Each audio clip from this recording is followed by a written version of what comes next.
மாண்புமிகு பேரவைத் தலைவர் அவர்களே, மாபெரும் தலைவர்கள் வழிநடத்திய மாபெரும் வரலாற்று சிறப்பு கொண்ட இந்த சட்டமன்ற பேரவையின் 17வது சட்டமன்ற பேரவைக்கு நம்மையும் நம்ம தமிழக வெற்றிக் கழகத்தை சார்ந்த சட்டமன்ற உறுப்பினர்களையும் தேர்ந்தெடுத்து அனுப்பின நிரந்தரமாக என் நெஞ்சில் குடியிருக்கும் தாயன்புமிக்க தமிழக மக்கள் அனைவருக்கும் என்னுடைய மனப்பூர்வமான நன்றிகள்.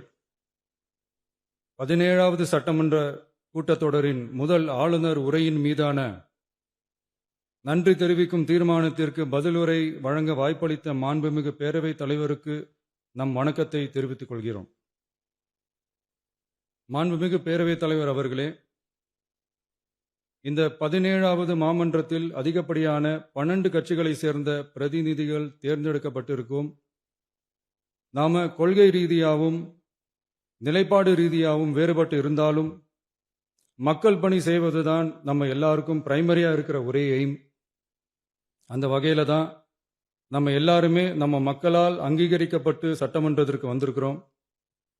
அதனால நாம கருத்தால் வேறுபட்டாலும் மக்கள் சேவை என்ற நோக்கத்தில் நம்ம மாநிலம் சார்ந்த விஷயங்கள்ல நாம எல்லாரும் ஒன்றிணைந்து பயணிச்சா நம்ம தமிழ்நாடு என்னைக்கும் எதிலையும் முதன்மை மாநிலமாக திகழும்.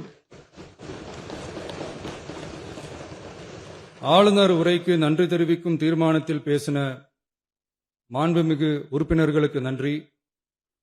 எதிர்த்து பேசினாதான் எதிர்கட்சின்னு ப்ரூவ் பண்ண முடியும்னு நினைச்சுக்கிட்டு பேசின எதிர்கட்சியை சேர்ந்த எதிர்கட்சி தலைவர் உள்ளிட்ட மாண்புமிகு உறுப்பினர்களுக்கும் வணக்கமும் நன்றியும். பதிலுரை வழங்குற அதே நேரத்தில் நம்மளை சட்டமன்ற உறுப்பினராக தேர்ந்தெடுத்த பெரம்பூர் தொகுதி மக்களுக்கு நம்மளோட நெஞ்சார்ந்த நன்றிகள். அதே மாதிரி ராஜினாமா பண்ணிட்டாலும் நம்மளை தேர்ந்தெடுத்த திருச்சி கிழக்கு மக்களுக்கும் இந்த மன்றத்தில் நம்மளோட நன்றியை பதிவு செய்கிறோம்.